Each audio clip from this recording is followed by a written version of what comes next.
Shalom, saudara-saudara yang kasih dalam Tuhan, selamat pagi.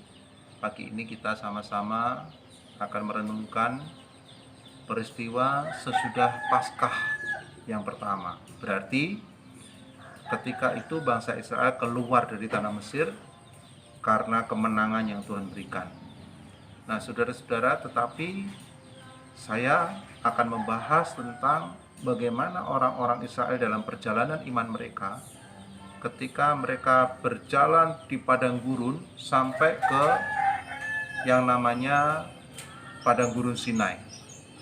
Nah, di dalam Bilangan pasal yang ke-9 ayat 1 sampai 14, di sana dijelaskan bahwa mereka sudah sampai di padang gurun Sinai dan Tuhan perintahkan perayaan Paskah ya, yang kedua. Dan waktu itu tepat 1 tahun sejak mereka keluar dari tanah Mesir. Nah, saudara-saudara, yang saya akan bahas adalah peristiwa antara ketika mereka keluar dari tanah Mesir sampai kemudian dia harus berangkat dan berada di padang gurun yang akan mereka jalani selama 40 tahun. Tetapi sebelum itu semuanya terjadi, Tuhan ingin mengingatkan kembali, maka setelah 1 tahun dalam perjalanan di padang gurun Sinai itu, mereka harus merayakan Paskah.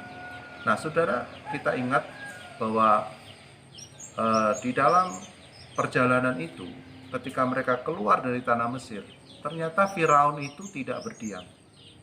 Mereka kemudian begitu marah ketika melihat semuanya ya, anak sulung mati dan semuanya begitu hancur, dan mereka ingin membunuh seluruh bangsa Israel yang keluar dari tanah Mesir waktu itu. Dan sementara itu perjalanan bangsa Israel itu sampai di satu tempat yang namanya Pihahirot. Nah, lembah yang di depan mereka harus lihat itu yang namanya Laut Teberau, ya, Laut Kolsom itu, dan kemudian di belakang itu adalah satu perbukitan. Nah, itu lembah, dan mereka ada di lembah dan mereka tidak bisa berbuat apa-apa. Mereka tidak dilatih perang, mereka tidak dipersiapkan untuk berperang. Tetapi saudara, ternyata Firaun mengejar mereka di situ dan mereka berteriak-teriak dan mereka mengalami kesulitan, tekanan yang begitu hebat, pergumulan yang begitu dahsyat, sehingga mereka komplain ya kepada Musa apa yang harus dilakukan. Ya. Dan di situ kita lihat bagaimana Tuhan kembali berperkara dan mereka bisa melewati Laut Teberau itu. Mereka tidak perlu harus berperang dengan orang-orang Mesir dan Firaun, tetapi mereka justru bisa berjalan di tanah yang kering dan Laut Teberau itu terbelah dan mereka sampai ke seberang dengan aman. Dan lalu bagaimana dengan tentara Mesir?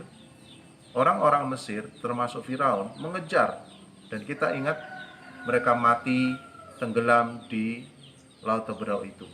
Karena kemudian Tuhan mengembalikan posisi laut itu dan mereka mati di sana. Saudara, jadi padang gurun yang mereka harus lalui itu bukan padang gurun yang begitu mudah dihadapi.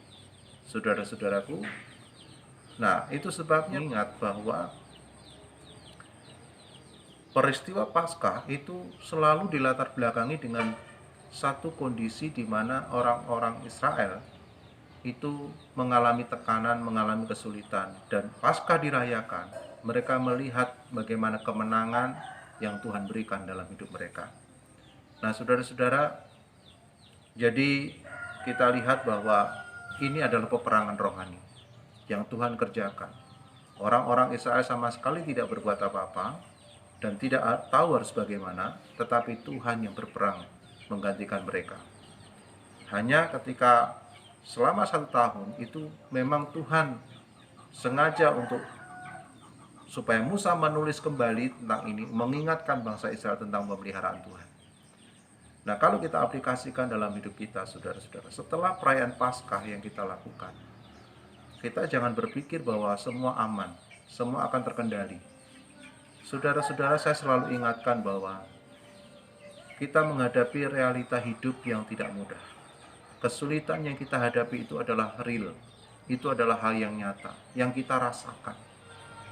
Tapi seringkali kita melihat bahwa pertolongan-pertolongan Tuhan itu abstrak dan kita kesulitan untuk memahami. Kita perlu waktu lama untuk mengerti bagaimana pertolongan Tuhan itu terjadi. Kadang begitu. Kadang kita nggak nyadar, kita nggak paham bagaimana Tuhan bekerja dan menolong kita.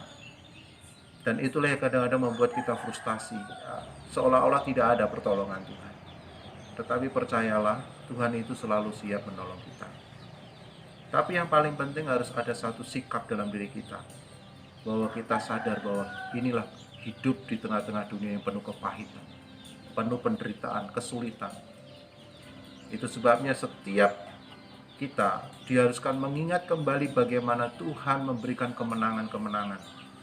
Itulah perayaan Paskah yang sesungguhnya.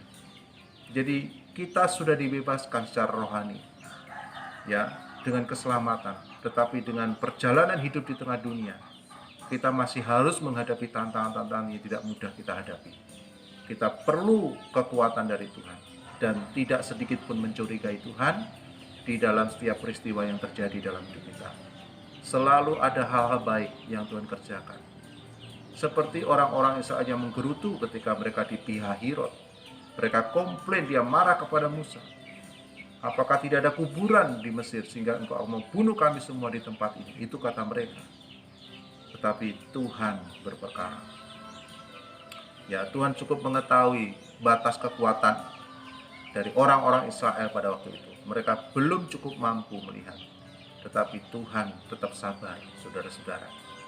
Setelah kita merayakan Paskah kemarin, ini baru awal bagi kita untuk menjalani padang gurun kehidupan, padang gurun tantangan, padang gurun pencobaan. Tapi kalau kita percaya kepada Tuhan, saya percaya Tuhan yang sama, Dia akan memberikan pertolongan-pertolongan yang ajaib. Percaya kepada Tuhan. Kiranya Tuhan berkati. Shalom.